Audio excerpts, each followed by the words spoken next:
আপু, তুমি আমাকে এখানে নিয়ে এসেছো কেন? আমাকে প্লিজ ছেড়ে দাও। মা বাবা অনেক চিন্তা করছে। কলেজ করে বাসায় না গেলে অনেক টেনশন করবে। কেন রে? তখন কি বললে মনে নেই? কি যেন বলেছিলে, ও আমাকে একা পেলে কি যেন করবি বলেছিলি? আমার ওয়াচ, ফিগার আমাকে দেখলে তোর আদর করতে মন চায় কেন? এখন তো এক রুমে দরজাটাও বাইরে থেকে লাগানো, আয় আদর কর। আপু, তোমাকে তখন ওই কথা বলতে চাইনি। বন্ধু বান্ধবের পাল্লায় পড়ে বলেছি, প্লিজ ক্ষমা করে দাও। আর কখনোই তোমাকে বলবো না। এবারের মতো মাফ করে দাও প্লিজ। মাফ কর, মাফ? আর আমি আজ পর্যন্ত কখনো কেউ আমার কাছে মাফ চেয়ে পাইনি, তুইও পাবি না। যা বলতে বলেছি তাই কর, না হলে জ্যান্ত আর বাসায় যেতে পারবি না। ভুলে যাস না, আমি কিন্তু নেতার মেয়ে। আমার বাবাকে দেখে এই শহরের সবাই ভয় পায়। নেহার কথা শুনে স্বাধীন অনবরত ঘামতে লাগে। নেহা স্বাধীনের কাছে এসে টিস্যু দিয়ে স্বাধীনের মুখ থেকে ঘাম মুছে দিতে লাগে। কিরে, তুই এভাবে ঘুমাচ্ছিস কেন? যেখানে ঘুমাবো আমি সেখানেই তুই ঘুমাচ্ছিস। প্লিজ আপু, আমাকে ক্ষমা করে দাও।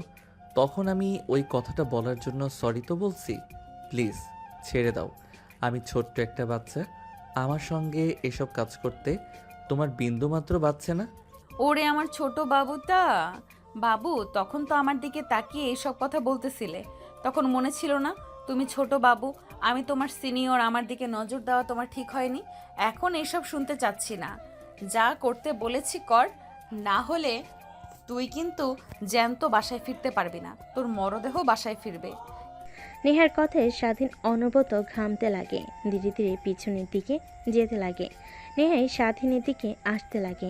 এক পর্যায়ে স্বাধীন গিয়ে দেওয়ালের সঙ্গে পিঠ ঠেকে যায়।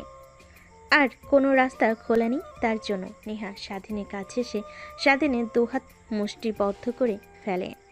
কিরে, কাঁপছিস কেন ভাই? আমি তো নিজেই তোর কাছে ধরা দিয়েছি, আমাকে আর জোর করে ওইসব করতে হবে না। আয়। দেখো আপু, আমাকে যেতে দাও। না হলে উল্টাপাল্টা কিছু করে ফেললে আবার বাবুর মা হয়ে গেলে আমাকে দোষ দিতে পারবে না। আরে, আমি তো এটাই চাচ্ছি তোর কাছ থেকে, বুঝতে পারছিস না? শুরু কর, বাবুর মা বানিয়ে দিয়ে দেখি তোর কত জোর। কথাটা বলে নেহা স্বাধীনের হাত ছেড়ে দেয় এবং নিজের উপর থেকে ওড়না সরিয়ে ফেলে। স্বাধীন নিচের দিকে তাকিয়ে থাকে। নেহা স্বাধীনের ঘাড় উঁচু করে স্বাধীনের ঠোঁটে অনবরত নেহা তার হাত দিয়ে স্লাইড করতে লাগে, স্বাধীনকে উত্তেজিত করতে লাগে। স্বাধীন নিজেকে আর কন্ট্রোল করতে না পেরে নেহাকে শক্ত করে জড়িয়ে ধরে।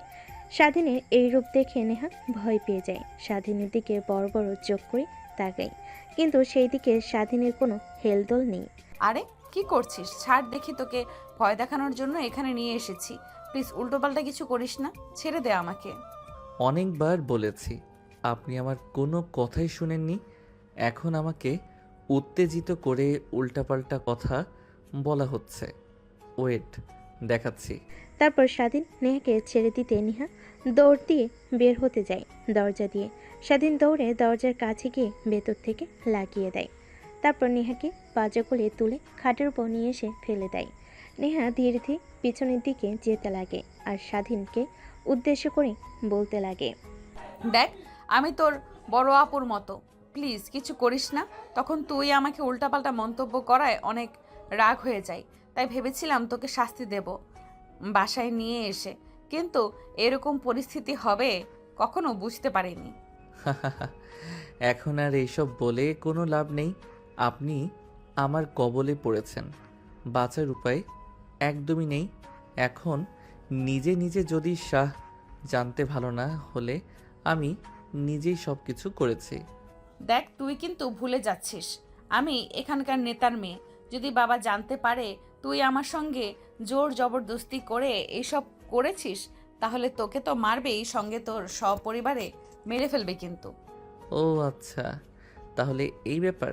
ওয়েট, এর একটা সলিউশন বের করছি আমি। কথাটা বলে স্বাধীন খাট থেকে উঠে তার পকেট থেকে ফোন বের করে ভিডিও অন করে পাশের টেবিলে রেখে দেয়। তারপর নেহার উপর সে ঝাঁপিয়ে পড়ে। পরে নেহা অনবরত স্বাধীনের হাত থেকে বাঁচার চেষ্টা করে, কিন্তু পারে না। সে কখনোই ভাবতে পারেনি যে স্বাধীনকে শাস্তি দিতে গিয়ে সে নিজেই এরকম পরিস্থিতিতে পড়বে। শেষমেশ কোনো উপায় না পেয়ে স্বাধীনের সঙ্গে রেসপন্স করতে লাগে। এইভাবে প্রায় 2 ঘন্টা পার হয়ে যায়। তখনই দরজায় কড়া নাড়তে লাগে। কি রে, 2 ঘন্টা হয়ে গেল দুজন ভিতরে কি করছিস? নাকি তোর উপরে স্বাধীন ঝাঁপিয়ে পড়েছে? দরজা খোল। নেহা কথা বলতে যাবে এর আগে স্বাধীন নেহার ঠোঁটের সঙ্গে নিজের ঠোঁট মিশিয়ে দেয়। নেহা অবাক হয়ে যায়। সেইভাবে 5 মিনিট পার হতেই স্বাধীন ছেড়ে দেয় নেহাকে। হাঁপাতে হাঁপাতে বলতে লাগে, আপু প্লিজ দরজা খোলো। নেহা আপু আমাকে বেঁধে রেখেছে, আমাকে অনেক মারছে, প্লিজ দরজা খুলে দাও। কান্না মিশ্রিত কণ্ঠে কথাগুলো বলতে লাগে। সাথী অবাক হয়ে যায় নেহা তার বান্ধবীর উদ্দেশ্যে কথা বলতে যাবে এর আগে স্বাধীন তার হাত দিয়ে নেহাকে চুপ করতে ইশারা করে যে কথা বলতে যাবে। অমনি হাত দিয়ে নেহার মুখ চেপে ধরে শুধু করতে লাগে। ঠিক তখনই ওই পাশ থেকে নেহার বান্ধবী বুঝতে পারে যে স্বাধীনকে নেহা মারছে, তাই হাসতে হাসতে বলে, না না না, দরজা খোলা একদমই যাবে না। দেখ, সিনিয়র আপুদের দিকে নজর দিলে কি হতে পারে, সেখানে আবার নেতার মেয়ের দিকে নজর দিয়েছিস, একটু তো শাস্তি পেতেই হবে। থাক, যতক্ষণ না নেহা ওকে ছাড়ছে ততক্ষণ আমরা দরজা খুলতে পারবো না। আর নেহা দেখিস, ছেলেটাকে যেন মেরে না ফেলিস। হ্যাঁ, আত্মরা করে রাখিস, মরে গেলে আবার কেস হতে পারে আমাদের নামে, তখন আবার কিন্তু উল্টা ঝামেলায় পড়তে হবে। কথাটা বলেই ওই পাশ থেকে নেহার বান্ধবীরা চলে যায়। নেহার অনেক রাগ হতে লাগে, কিন্তু কি আর করার, সে নিজেই সিংহের সামনে এসে নিজেকে ধরা দিয়েছে। নেহার নিজেকে কন্ট্রোল করতে না পেরে কান্না করতে লাগে। স্বাধীন নেহাকে কান্না করতে দেখে বলে, আরে আপু কান্না করছেন কেন? সবে তো একবার হলো, আরও কয়েকবার হোক। এমনিতেই মা বাবা আমাকে নিয়ে টেনশন করছে, লেট করে বাসায় ফিরলে কিছুই হবে না। প্লিজ আর না, আমাকে ছেড়ে দে। তোর সঙ্গে পাঙ্গা নিতে গিয়ে আমি হাড়ে হাড়ে টের পেয়েছি, শরীর ব্যথা করছে অনেক। স্বাধীন বাঁকা হাসি দিয়ে নেহার দিকে এগিয়ে যেতে লাগে। নেহা অনবরত কান্না করেই চলেছে, সেই দিকে স্বাধীনের কোনো ভ্রুক্ষেপই নেই। স্বাধীন তার চাহিদা মিটিয়ে নেহার উপর শুয়ে পড়ে। নেহা রেগে তার উপর থেকে স্বাধীনকে সরিয়ে দাঁড়ায়। স্বাধীন নিজের তাল সামলাতে না পেরে ফ্লোরে পড়ে যায়। উঠে দাঁড়াতেই নেহা স্বাধীনকে ঠাস ঠাস করে 2টা থাপ্পড় লাগিয়ে দেয়। তার বাচ্চা, তুই আজকে যা আমার সঙ্গে করলি, এর জন্য তোকে হাড়ে হাড়ে পস্তাতে হবে, জেনে নিস। আর তোর কি বাসায় মা বোন নেই? আজ এই জায়গায় যদি তোর বোন হতো তখন কি করতি তুই, জানোয়ারের বাচ্চা? আমি বাবাকে সব কথা খুলে বলবো, তারপরে দেখি তুই কিভাবে এই পৃথিবীতে বেঁচে থাকিস। নেহা থাপ্পড় খেয়ে আর কথা শুনে স্বাধীন হাসতে লাগে। তারপর টেবিলের উপর থেকে ফোনটা হাতে নিয়ে ভিডিওটা অফ করে তারপর নেহাকে উদ্দেশ্য করে বলে, কি যেন বললি আমাকে আর আমার পরিবারকে মেরে ফেলবি তুই? এই যে ভিডিও দেখছিস না, যদি আমার আর আমার পরিবারের কোনো ক্ষতি হয় তাহলে এই ভিডিওটা ইন্টারনেটে ছেড়ে দেব, তারপর দেখব তুই আর তোর বাবা এই সমাজে কিভাবে মুখ দেখাস। যা হয়েছে সব ভুলে যা, মনে করেন এটা কালো অধ্যায়। কথাটা বলতে বলতে স্বাধীন তার নিজের শার্ট প্যান্ট ফ্লোর থেকে নিয়ে পরিধান করে নেয়। অন্যদিকে নেহা বিছানার চাদর জড়িয়ে নিজের শরীরের সঙ্গে অঝরে কান্না করছে। স্বাধীন সেই দিকে আর না দেখে দরজার লক খুলতেই দেখে দরজা খোলা। তারপর বাইরে চলে আসে, দেখে নেহার বান্ধবীরা সবাই দরজার সামনে দাঁড়িয়ে আছে। কি রে, তুই বাহিরে আসলি যে? ও আচ্ছা, নেহার তাহলে তোকে মারা শেষ হয়ে গেছে? কি মেরেছে, এখনো তো অক্ষত রয়েছিস তুই। আমি নেহার জায়গায় থাকলে তোকে একদম মেরে আত্মরা করে ফেলতাম। নেহার বান্ধবীর কথা শুনে স্বাধীন একটা মুচকি হাসি দিয়ে বাড়ি থেকে বের হয়ে যায়। তারপর গাড়ির ভিতর থেকে ব্যাগ নিয়ে হাঁটতে লাগে তার বাসার দিকে। অনেক রাত হয়ে গেছে। ফোনটা হাতে নিয়ে পাওয়ার অন করে দেখে রাত 11টা বাজছে। সঙ্গে সঙ্গে দেখে তার বাবার অনেকগুলো মিসড কল এসেছে। স্বাধীন তড়িঘড়ি করে কল ব্যাক করে। কিরে বাবা, কোথায় তুই? তোকে এতবার ফোন করলাম কিন্তু ফোন রিসিভ করছিস না। রাত 11টা বাজছে, এত রাত অবধি বাইরে ঘোরাফেরা করছিস তুই? জলদি বাসায় আয়, কত চিন্তা করছি আমি আর তোর মা। তাড়াতাড়ি বাসায় আয় বাবা। টেনশন করো না, আমি তাড়াতাড়ি চলে আসছি। এক বন্ধুর বাসায় গিয়েছিলাম, ও ইনভাইট করেছিল ওর বার্থডে পার্টিতে, তাই ফোন পকেটে রেখেছিলাম সাইলেন্ট করে, তাই তোমার ফোন কল দেখতে পাইনি। আমি রওনা দিয়েছি, একটু পরে বাসায় চলে আসব, টেনশন করো না। তারপর স্বাধীন ফোন রেখে দেয়। অন্যদিকে নেহার বান্ধবীরা স্বাধীনের বাঁকা হাসির কারণ বুঝতে পারল না। রুমের মধ্যে উকি মেরে দেখে নেহা বিছানার চাদর জড়িয়ে ধরে কান্না করছে। নেহার বান্ধবীরা যা বোঝার বুঝে ফেলে, দৌড়ে নেহার কাছে এসে বলে, তোকে আগেই বলেছিলাম ছেলেটা ভালো না, ওকে নিয়ে এসব করিস না। বললি না একটু ভয় দেখাবি, এখন নিজের কি অবস্থা করেছিস ভাবতে পারছিস? এবার তোকে কে বিয়ে করবে? তোর বাবা যদি জানতে পারে তাহলে কি হবে জানিস? এই বিষয়টা যদি বাহিরের লোক জানাজানি হয়ে যায় তাহলে তুই আর আঙ্কেল মানুষের সামনে মুখ দেখাতে পারবি না। এই কুত্তার বাচ্চাকে আমি ছাড়বো না। ওর একদিন কি আমারে যে কয়দিন লাগে, ওর ইনফরমেশন বায়োডাটা সব আমি এখনই চাই। আর তোরা রুম থেকে চলে যা, আমি একটু একা থাকতে চাই। দেখ যা হবার তা হয়েছে, এটা নিয়ে ভেবে আর কোনো লাভ নেই। এখন ভাবতে হবে ওকে কিভাবে শায়েস্তা দেওয়া যায়। আর হ্যাঁ, উল্টোপাল্টা কোনো চিন্তা যেন মাথায় না আনিস। কথাটা বলেই নেহার বান্ধবীরা রুম থেকে বেরিয়ে আসে। নেহা গিয়ে দরজা লাগিয়ে দেয়। তারপর ওয়াশরুমে গিয়ে শাওয়ার ছেড়ে নিচে দাঁড়িয়ে অঝরে কান্না করতে লাগে। কুত্তার বাচ্চা, তোর কারণে আজ আমার এই অবস্থা।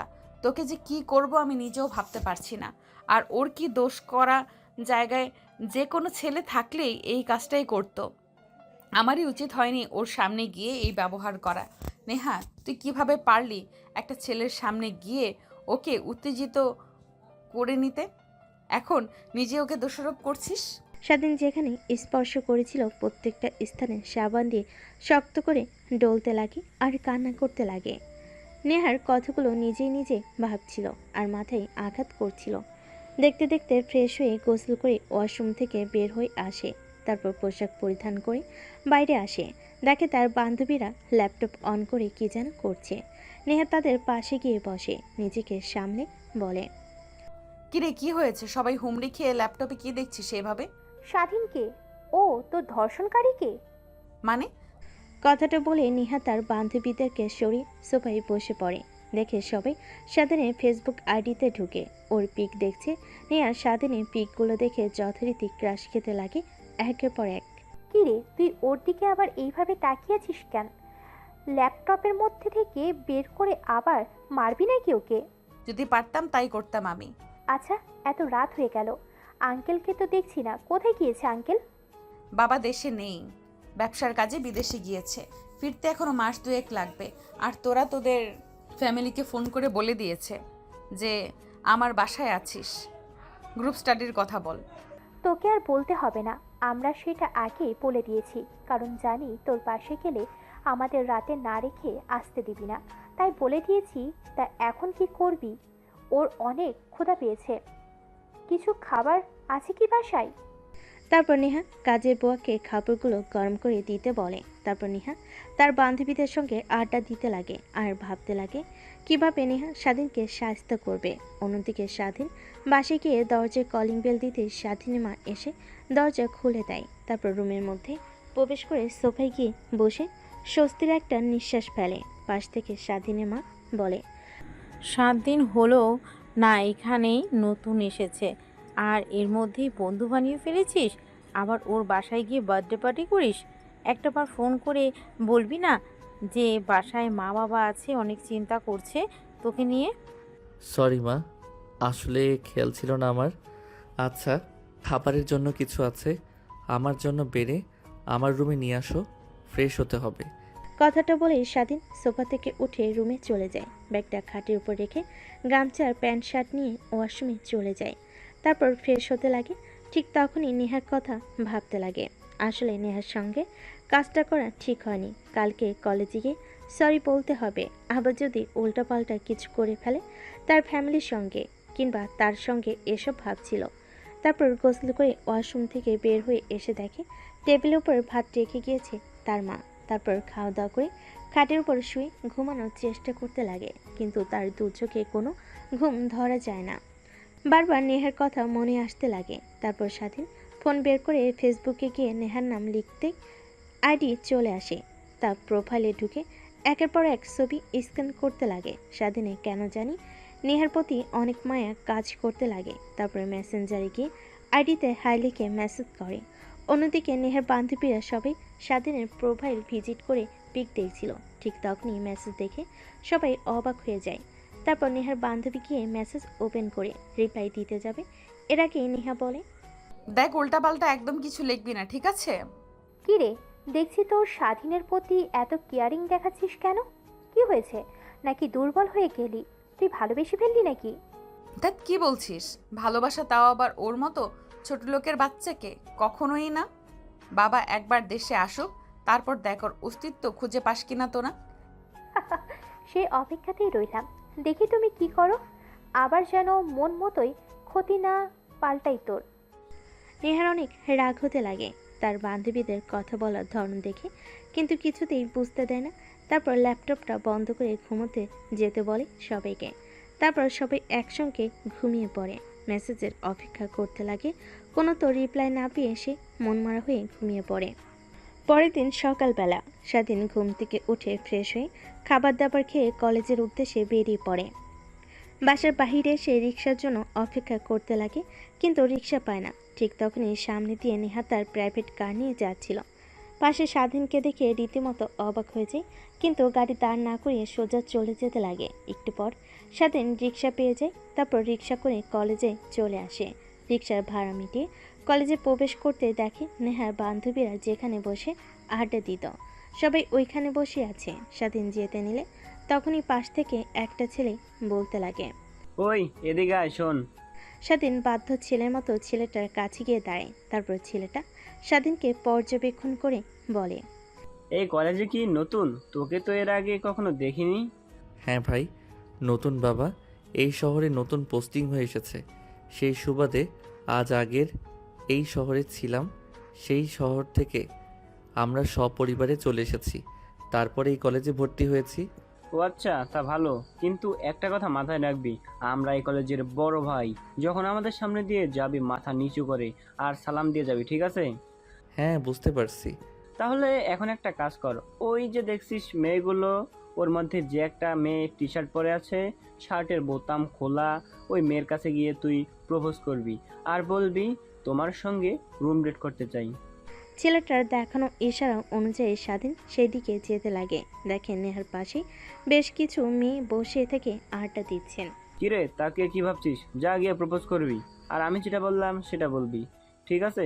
তা না হলে তোকে বড় ভাইদের কথা না মানার কারণে কলেজে পোলাপানদের দিয়ে অনেক মারাবো বলে দিলাম।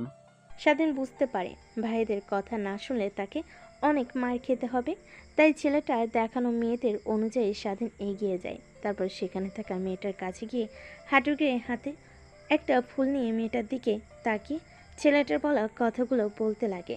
সেখানে প্রত্যেকটা মেয়ে অনেক রেগে যায়। নেহার বান্ধবীরা কথাটা শুনে অনেক অবাক হয়। তারপর মেয়েটা স্বাধীনের গলা চেপে ধরে ঠাস ঠাস করে থাপ্পড় মেরে বলতে লাগে, ফকিন্নির বাচ্চা, তুই আমাকে চিনিস? আমি কে? তোর সাহস কি করে হয় আমাকে এই সকল কথাবার্তা বলতে? কি বলি? আমার সঙ্গে রুম ডেট করবি? ফকিন্নির বাচ্চা, সাহস কত? তুই আর জানিস আমি কে? আমার বাবার এই কলেজের প্রিন্সিপাল। যদি বলি তোকে ঘাড় ধাক্কা দিয়ে এই কলেজ থেকে বের করে দেবে। আর আমার কাছে এসে উল্টোপাল্টা কথা বলিস তুই? স্বাধীন আগে থেকে বুঝতে পারছিল যে তার সঙ্গে এরকম কিছু হবে। ঠিক তখনই সেই ছেলেগুলো সেখানে হাজির হয়। ধীরে ধীরে পুরো কলেজে থাকা স্টুডেন্টগুলো তাদের দিকে তাকিয়ে থাকে। ছেলেটা এসে মেয়েটার সামনে দাঁড়িয়ে বলে, কিরে সাথী, কি হয়েছে? এই ফকিন্নির বাচ্চা তোকে উল্টাপাল্টা মন্তব্য করেছে, তাই না? আপু, বিশ্বাস করেন, আমি বলতে চাইনি। এই ভাইয়াটা আমাকে বলতে বলেছে আপনাকে কথাগুলো, না হলে আমাকে নাকি কলেজের পোলাপানদেরকে দিয়ে মায়ের খাওয়াবে। তাই আমি ভয় পেয়ে আপনাকে এই কথাগুলো বলেছি। প্লিজ ক্ষমা করে দাও আমাকে। কি? আমি আমি সাথীকে এইসব কথা বলতে বলেছি? হ্যাঁ, কুত্তার বাচ্চা, আমার নিজের দোষ করে আবার আমার নামে চাপিয়ে দিচ্ছিস? তোর খবর আছে। এই তোরা দেখছিস কি? মার শালাকে। কথাটা বলতে যত দেরি স্বাধীনকে সবাই মারতে তত দেরি করে না। এক এক করে প্রত্যেকটা ছেলে সে স্বাধীনকে মারতে লাগে। তারপর ছেলেটা হকি স্টিক নিয়ে স্বাধীনকে মারতে লাগে। স্বাধীনের মাথায় আঘাত পড়তেই স্বাধীন অজ্ঞান হয়ে মাটিতে লুটিয়ে পড়ে।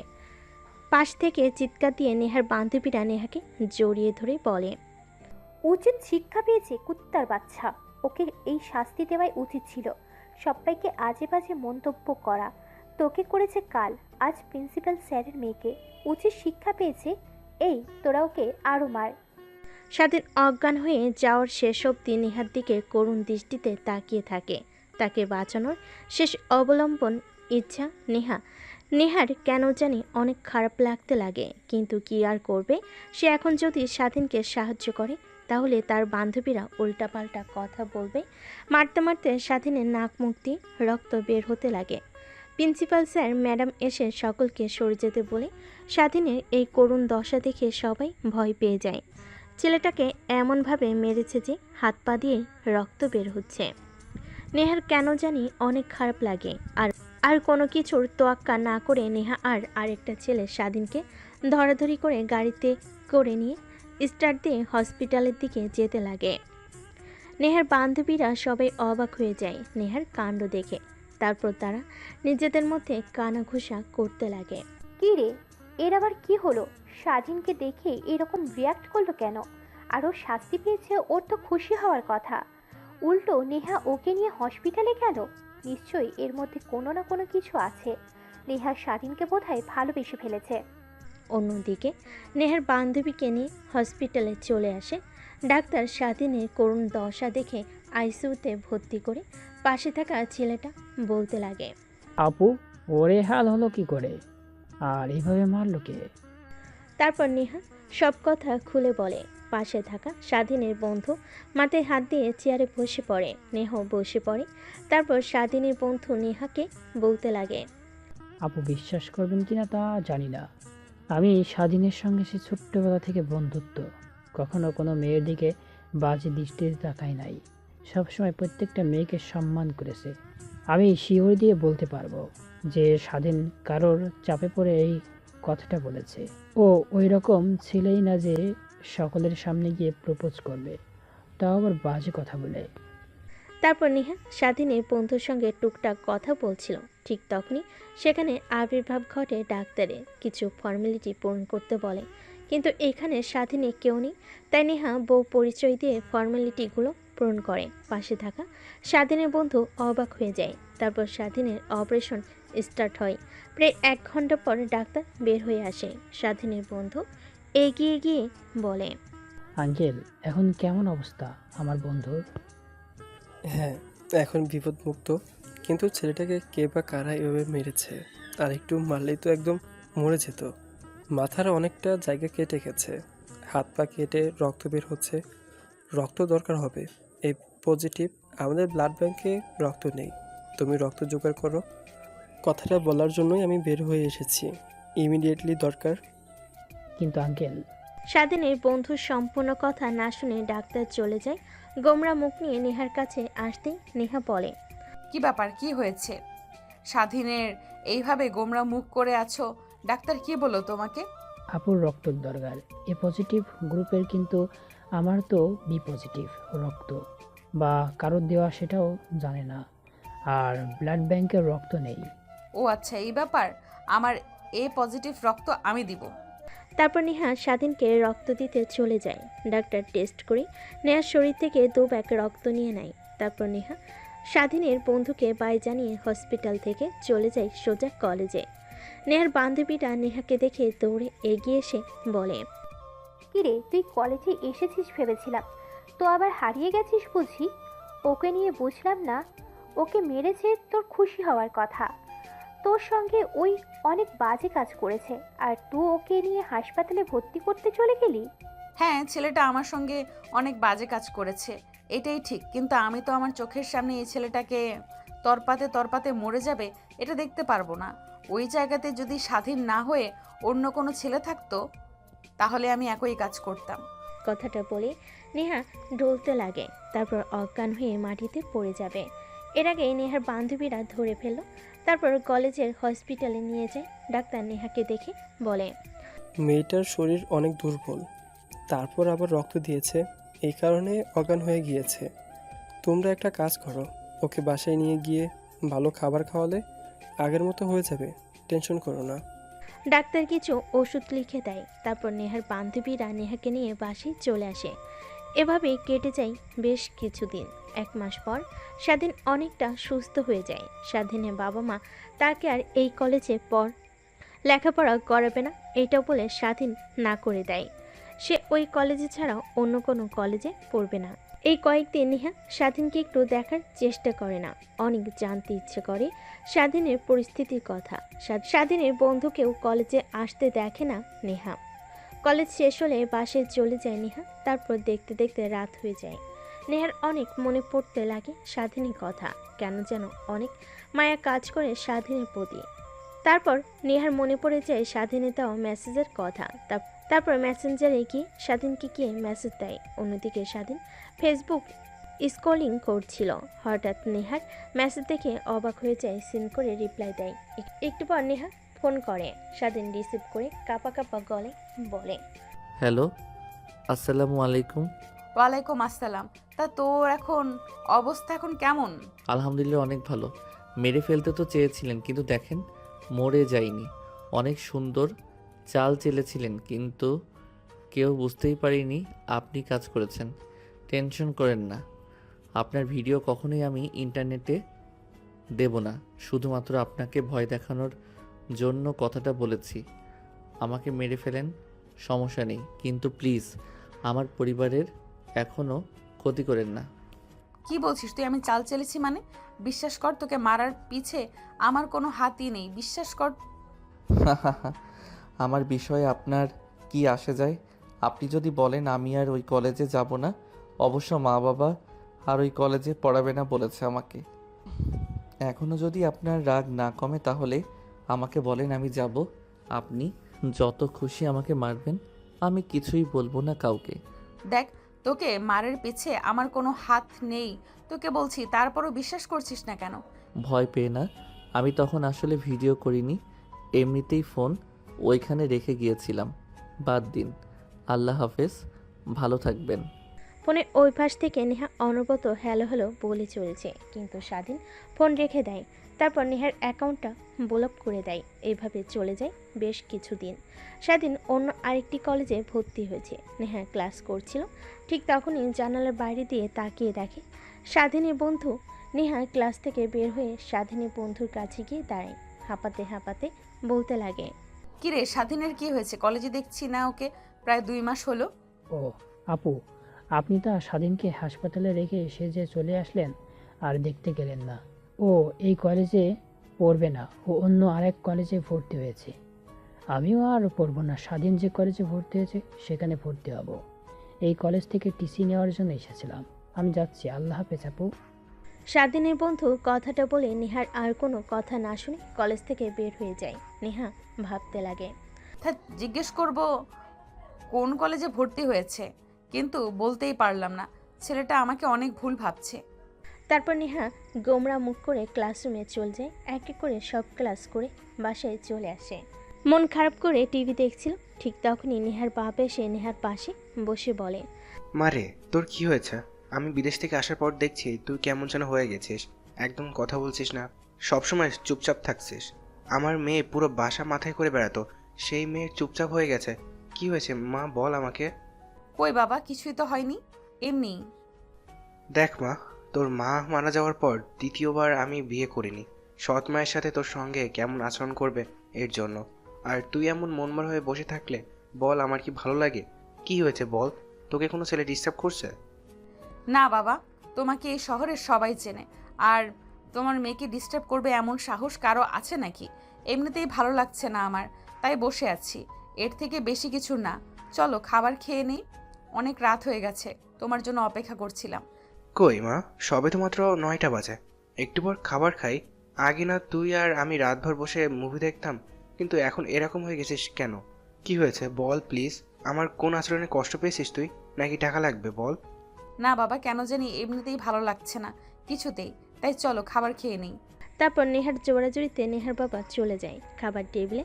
তারপর খাওয়া দাওয়া শেষ করে নেহা প্লেটে হাত ধুয়ে চলে যায় নিজের রুমে। নেহার বাবার অনেক খারাপ লাগে, তার মেয়ে হাসি খুশি সবসময় থাকতো, এমন মনমরা হয়ে গেছে কি জন্য। তাই নেহার বাবা তার এক বডিগার্ডকে ডাক দিয়ে নেহার সম্পর্কে সব খুঁটিনাটি বের করতে বলে, কেন এমন মনমরা হয়ে রয়েছে।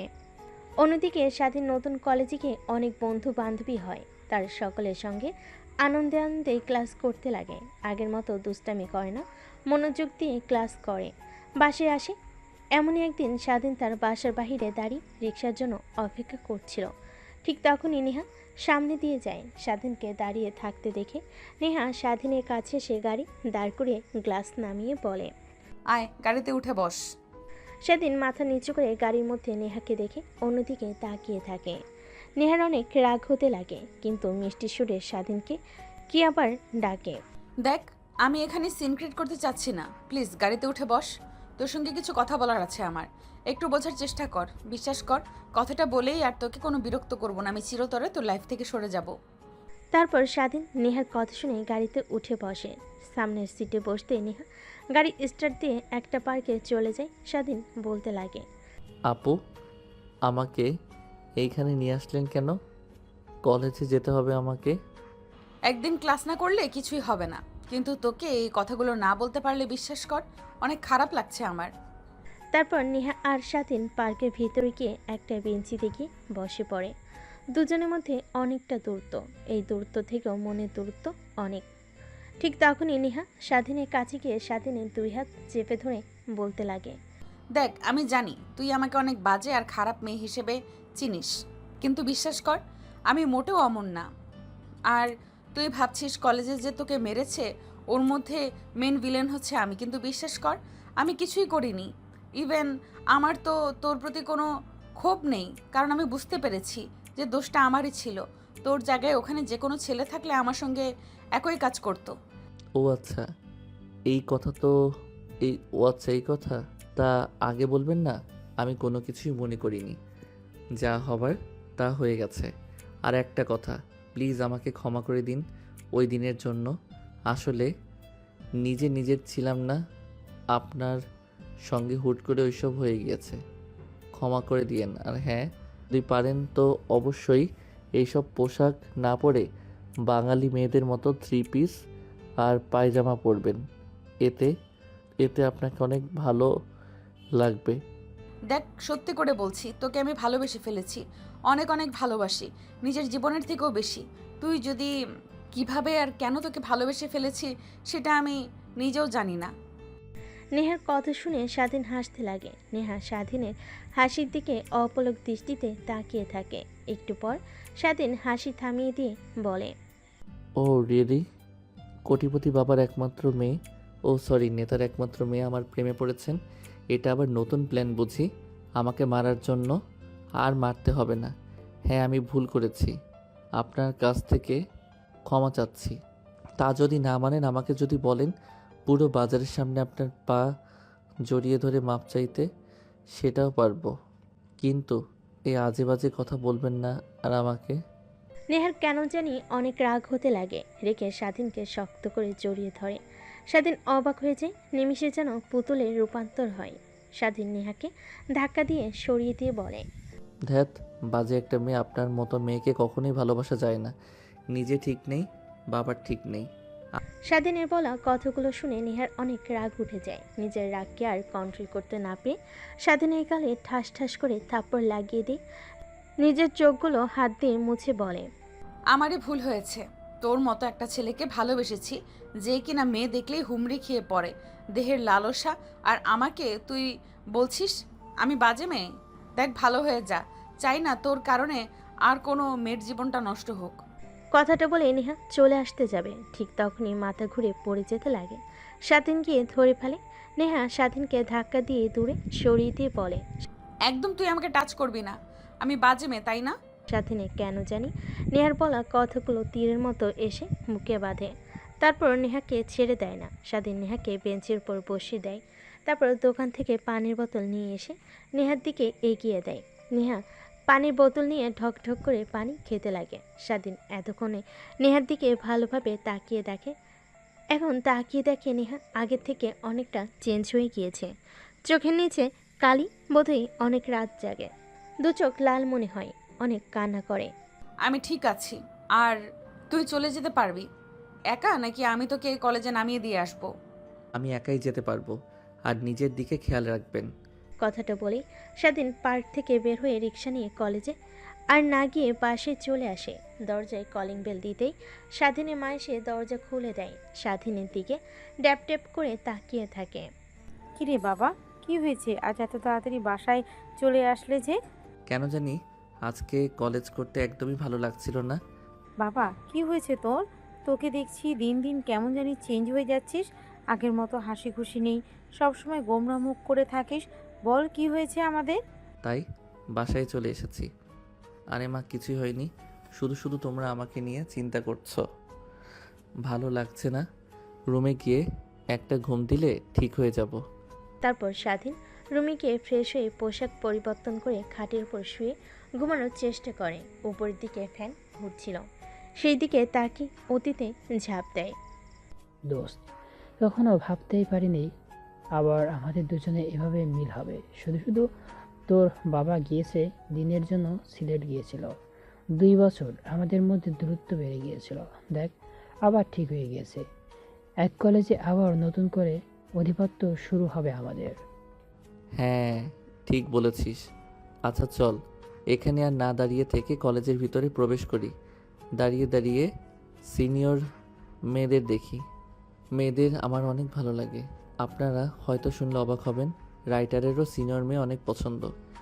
আচ্ছা চল, কিন্তু তুই আগের থেকে একদম চেঞ্জ হয়ে গিয়েছিস জানিস। তারপর স্বাধীন আর তার বন্ধু ভিতরে প্রবেশ করে কলেজে একটা গাছের নিচে গিয়ে দাঁড়িয়ে সিনিয়র মেয়েদের দিকে দেখতে লাগে আর আজে বাজে কথা বলতে লাগে স্বাধীন। ঠিক তখনই সামনে দিয়ে নেহা আর নেহার বান্ধবীরা যায়। নেহার দিকে তাকিয়ে বলতে লাগে, এর জন্যই সিনিয়র মেয়েদের ভালো লাগে আমার। দেখ কি ফিগার, একদম হট। যদি একবার কাছে পাইতাম তাহলে বাচ্চার মা বানিয়ে দিতাম। স্বাধীনের বলা কথা নেহার কানে গিয়ে পৌঁছায়। পেছনের দিকে তাকাতে স্বাধীন ভয় পেয়ে সেখান থেকে দূরে সোজা ক্লাসরুমে চলে যায়। নেহা গিয়ে প্রত্যেকটা ক্লাসরুম খুঁজে দেখতে লাগে। এক পর্যায়ে স্বাধীনের ক্লাসরুমে চলে আসে। তারপর স্বাধীনকে নিয়ে নেহার বান্ধবীরা জোর জবরদস্তি করে গাড়িতে তুলে নেহার বাসায় নিয়ে যায়। বাকিটা তো আপনারা জানেনই। স্বাধীনের ভাবান্তরের সে তো ঘটে ফোনের শব্দ শুনে ফোনটা হাতে এনে দেখে তার বন্ধু ফোন করেছে। কিরে, আজকে কলেজ আসলি না যে? আর পর্দাকে দেখলাম নেহাপুর সঙ্গে বসে আছি। স্বাধীন কথা শুনে অনেকটা ভয় পেয়ে যায়। আমতা আমতা করে বলে। স্বাধীন তার বন্ধুকে উল্টাপাল্টা বুঝিয়ে দেয়, তারপর ফোন রেখে ঘুমিয়ে পড়ে। পরদিন সকালবেলা ঘুম থেকে উঠে স্বাধীন তৈরি হয়ে ফ্রেশ হয়ে কলেজে চলে যায়। স্বাধীনের বন্ধু স্বাধীনের জন্যই অপেক্ষা করছিল। তারপর দৌড়ে কাছে এসে ঘাড়ের উপর হাত দিয়ে বলে, দেখ, আমাকে উল্টাপাল্টা যতই বোঝাস, আমি কিন্তু ছোট্ট বাচ্চা না। হ্যাঁ, তুই যে নেহা আপুকে ভালোবাসিস আর নেহা আপু তোকে যে ভালোবাসে এটা কিন্তু আমি জানি। দেখ কি বলছিস তুই, উল্টাপাল্টা কথা? আমি উল্টাপাল্টা কথা বলছি তাই না? তোকে কলেজের সামনে সবাই মারধর করলো, সবাই দাঁড়িয়ে দাঁড়িয়ে শুধু দেখলো। নেহা আপু এসে তোকে ধরে হাসপাতালে ভর্তি করিয়ে নিয়ে যায়। আবার তোর রক্তর দরকার, নেহা আপু রক্ত দেয়।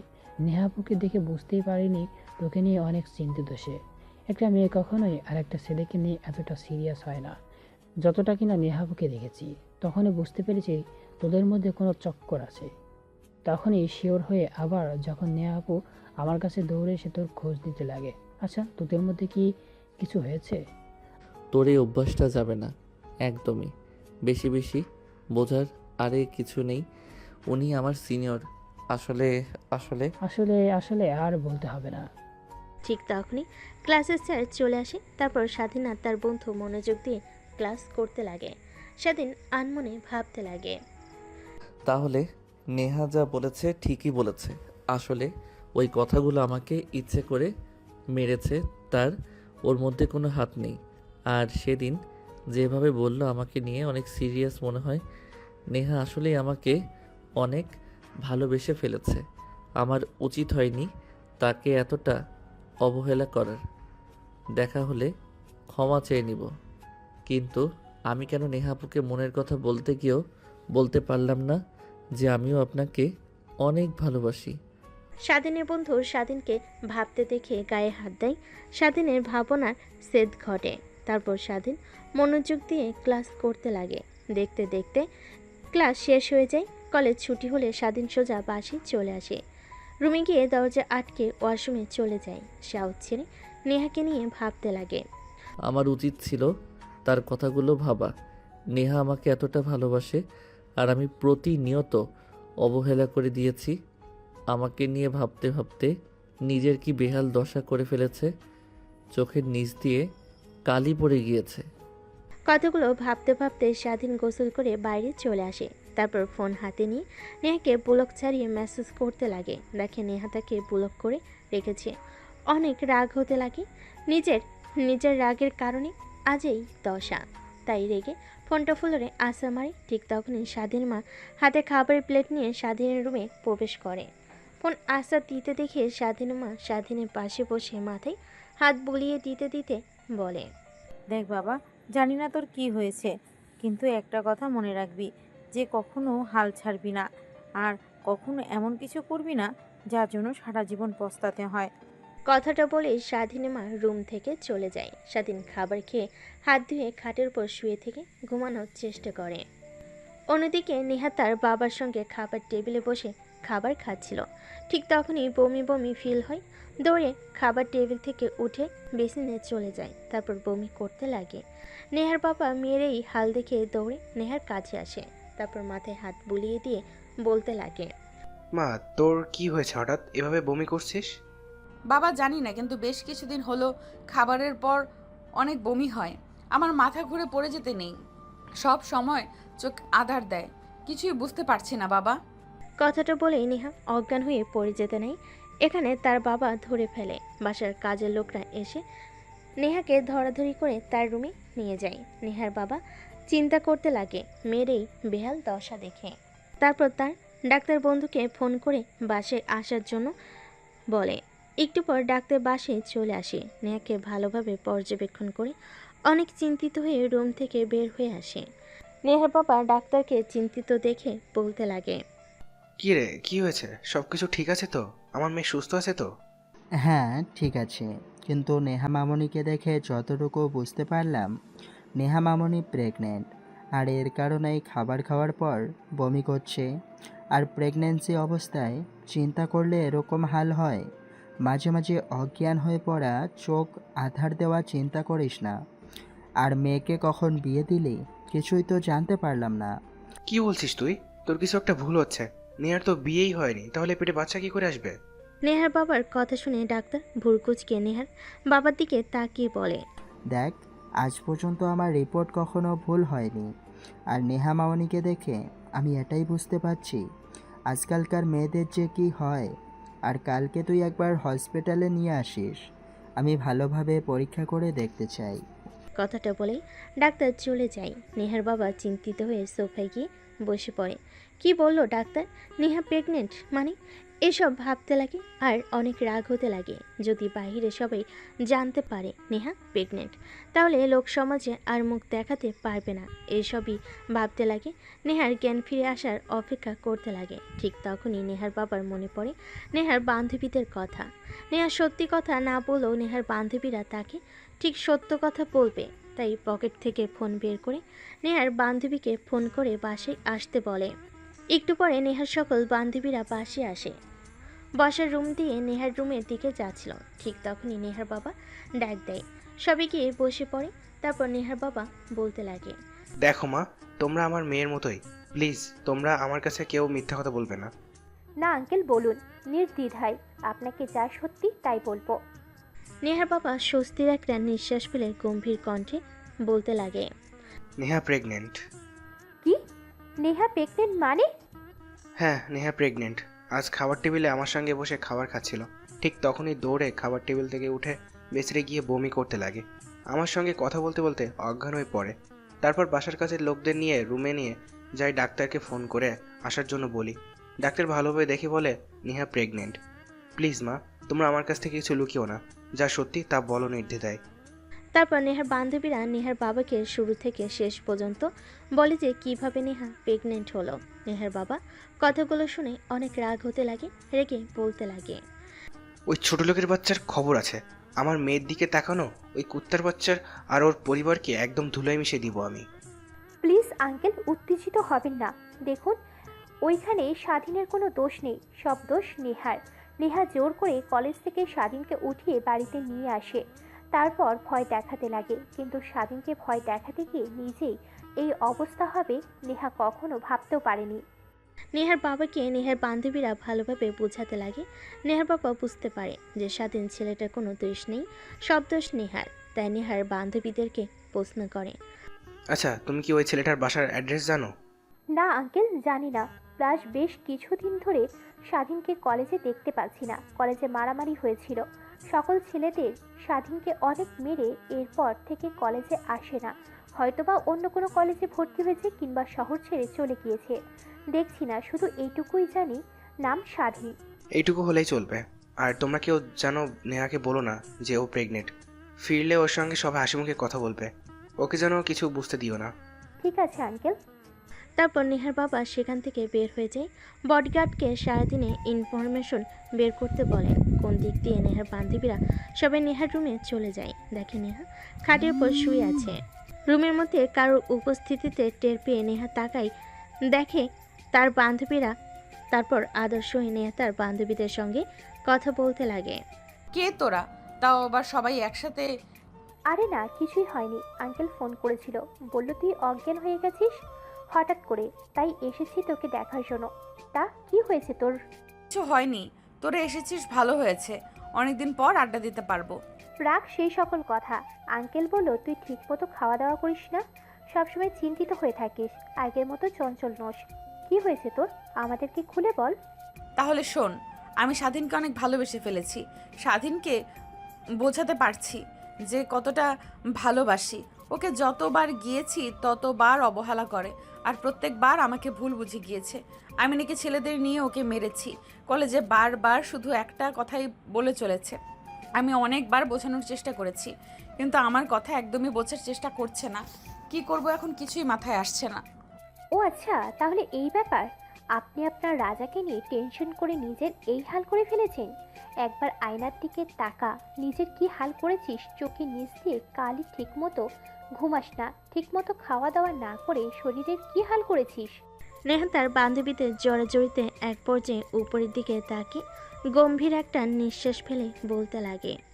নেহা তার বান্ধবীদের কথা শুনে আয়নার দিকে তাকায়। দেখতে পাই এই 3 মাসে অনেক পরিবর্তন হয়ে গিয়েছে। চোখের কালি আগে থেকে অনেকটা রোগা হয়ে গিয়েছে, ঠিকমতো খাওয়া দাওয়া না করে। দেখিস, আর ওকে যদি পেতে চাস তাহলে এইভাবে ভেঙে পড়লে তো আর হবে না। দেখ, হাল ছাড়লে কখনোই হবে না। আর আমি যা মনে করি, স্বাধীন তোর জন্য একদমই পারফেক্ট না। ও অনেক ছোট, তোর থেকে প্রায় 2 বছরের জুনিয়র। আর তুই না আমাদেরকে বড় বইলা বলেছিলি যে ওকে শেষ করে ফেলবি। ওর পরিবার সহ তোর বাবা দেশে ফিরলেই উল্টে দেখি আমাদের মহারানী তার মেরে ফেলার নায়ককে ভালোবেসে ফেলেছে। কথাগুলো বলে নেহার বান্ধবীরা নেহাকে পচাতে লাগে। নিমিষেই গম্ভীর মুখটা হাসি মেখে যায়। এজন্যই বলে জীবনে বন্ধুর প্রয়োজন আছে। অন্যদিকে স্বাধীনে কেন জানি নেহার কথা অনেক মনে হতে লাগে। নিজের অজান্তেই নেহাকে নিয়ে ভাবা শুরু করে। সজীবের কাছ থেকে কথাটা শোনার পর নেহার কাছ থেকে ক্ষমা চাইতে মরিয়া হয়ে পড়ে। কিন্তু নেহার তো আর বাসা চেনে না। কলেজের সামনে গিয়ে অনেক দাঁড়িয়েছে, কিন্তু কলেজে আর আসে না। ফেসবুক থেকে ব্লক করে রেখেছে, সব বই বন্ধ। এসবই ভাবছিল শুয়ে থেকে। ঠিক তখনই ফোন বাজতে লাগে। ফোনটা হাতে নিয়ে দেখে অচেনা একটা নাম্বার। কানের কাছে নিতেই বলতে লাগে, আসসালামু আলাইকুম। কে? শালা, আমার নাম্বার তো সেভ করা নেই। আমি সজীব। ও তুই? তা কি মনে করে? কিরে, তোর কি হয়েছে? ঠিকমতো কলেজে আসিস না, আসলেও আনমনা হয়ে থাকিস। আমি সারাক্ষণ দেখি রুমের বাইরেও বের হোস না। আগে প্রত্যেক দিন পাড়ার মাঠে জাতীয় ক্রিকেট খেলার জন্য, এখন তাও যাস না। কি হয়েছে আমাকে খুলে বল। আর তোর জন্য একটা সারপ্রাইজ আছে, বাসার নিচে আয়। দেখ, ভালো লাগছে না। আমার ঘরের ভিতর থাকতেই অনেক ভালো লাগে। কিছু বললেই বল, আর আমার রুমে আয়। নেহা আপুর অ্যাড্রেস খুঁজে পেয়েছি। কি? সত্যি? হ্যাঁ সত্যি, নিচে আয়। কথাটা শুনে স্বাধীন আনন্দিত হয়ে খাট থেকে উঠে পড়ে। তারপর ওয়াশরুমে গিয়ে ফ্রেশ হয়ে পোশাক পরিবর্তন করে বাড়ি চলে আসে। এসে দেখে সজীব দাঁড়িয়ে আছে বাইক নিয়ে। তারপর সজীবের বাইকে উঠে বসে পড়ে। একটু পর একটা আলিশান বাসার সামনে গিয়ে বাইক দাঁড় করে। সজীব বাড়ির দিকে ইশারা করে বলে, স্যার, এটা আপনার সিনিয়র গার্লফ্রেন্ডের বাড়ি। ধ্যাৎ শালা, কি বলছিস?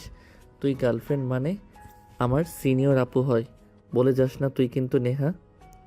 হ্যাঁ ভাই, আর বলতে হবে না। একটা মেয়ের জন্য পাগল রাতে ঠিকমতো ঘুমায় না, সবসময় বাসায় পড়ে থাকেন, আবার বলেন সিনিয়র আপু। তোর মুখ মেরে ভেঙে দিব শালা। আরে সত্যি বলছি, শুধুমাত্র ক্ষমা চাওয়ার জন্য এখানে এসেছি। ক্ষমা চেয়ে সোজা বাসায় চলে যাব।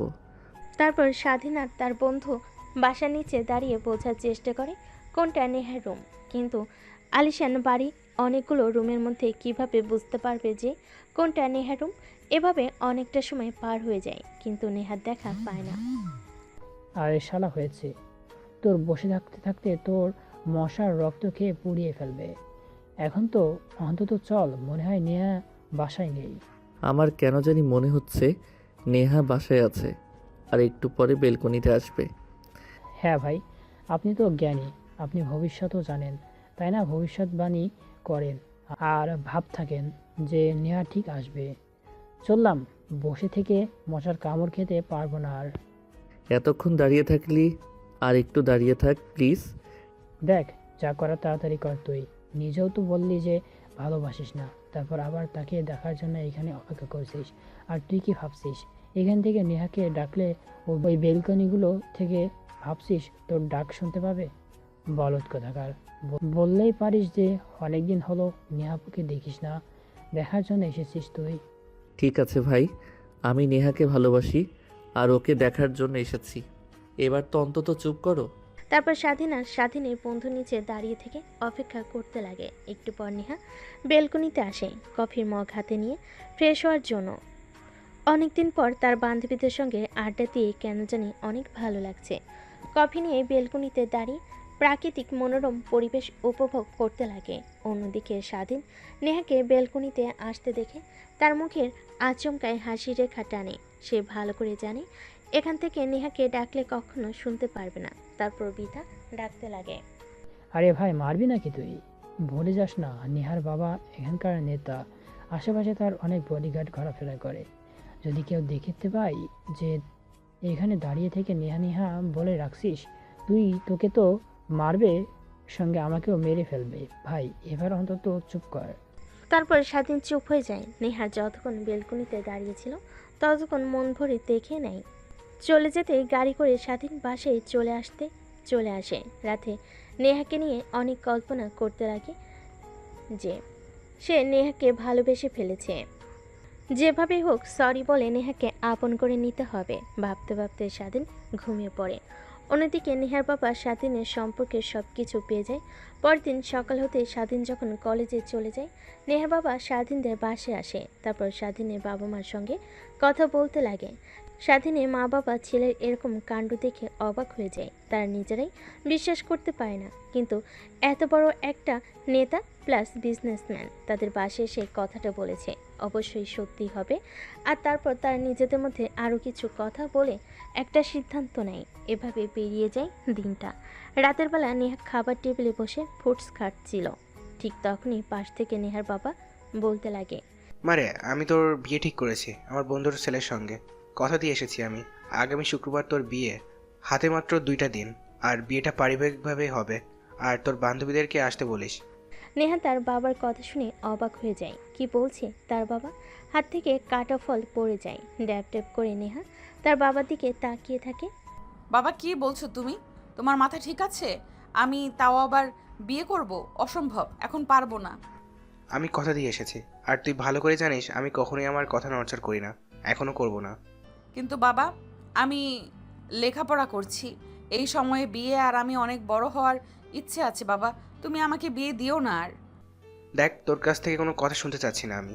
আমার বন্ধুদেরকে কথা দিয়ে এসেছি, আর ওরা বিয়ের সব কাজ শুরু করেছে।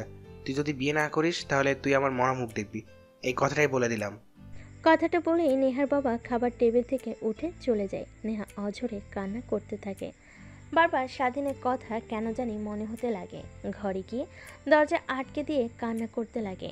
অন্যদিকে স্বাধীনের বাবা মার সঙ্গে বসে খাবার খাচ্ছিল।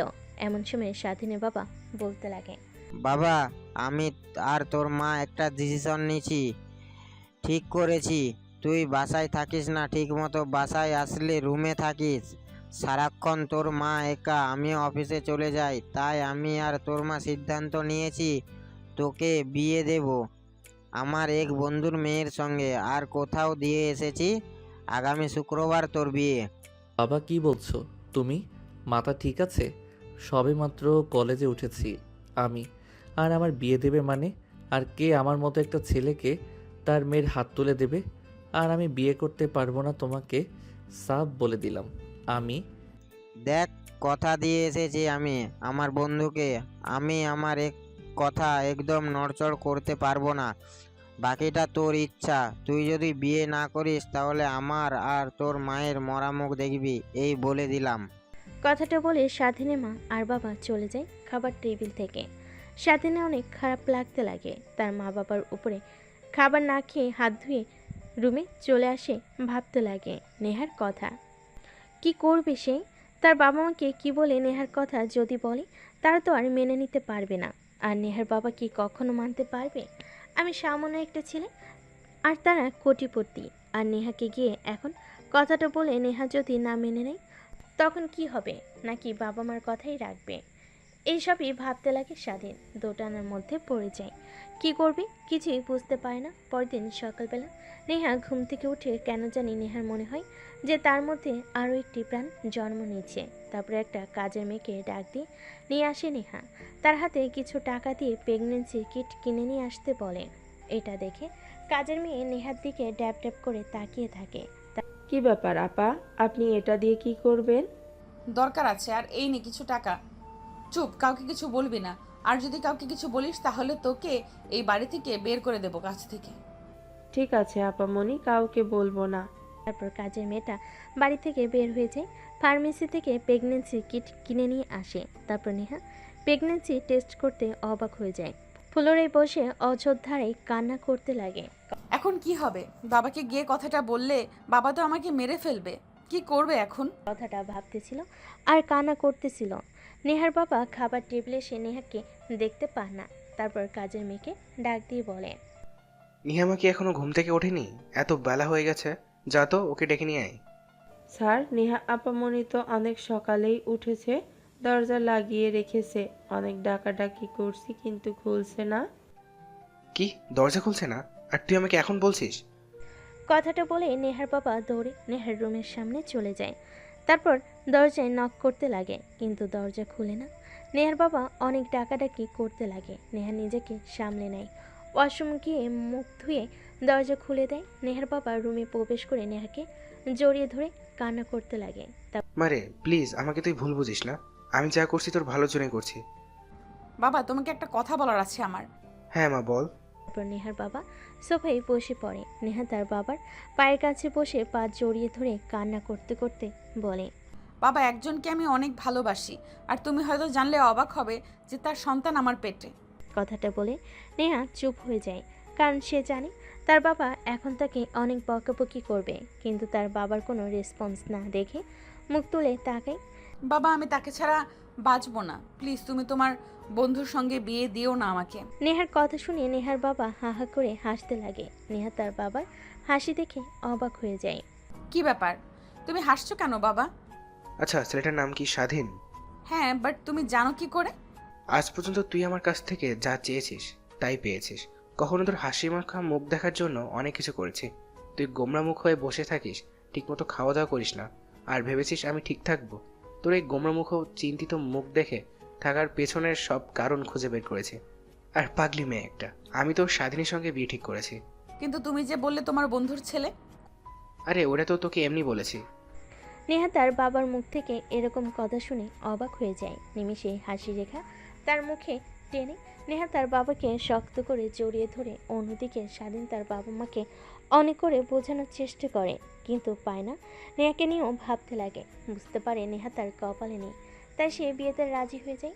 দেখতে দেখতে বিয়ে হয়ে যায়। বাসর ঘরে দরজার সামনে স্বাধীন অপেক্ষা করতে লাগে। পিছন থেকে স্বাধীনের বন্ধু এসে স্বাধীনকে ধাক্কা দিয়ে রুমের মধ্যে ঢুকিয়ে দিয়ে দরজা আটকে দিয়ে বাইরে থেকে বলে, শালা, ভাবিকে দেখে একদম অবাক হয়ে যাবি। আর সকালের আগে দরজা খুলছে না, যতই চিৎকার করিস না কেন তুই।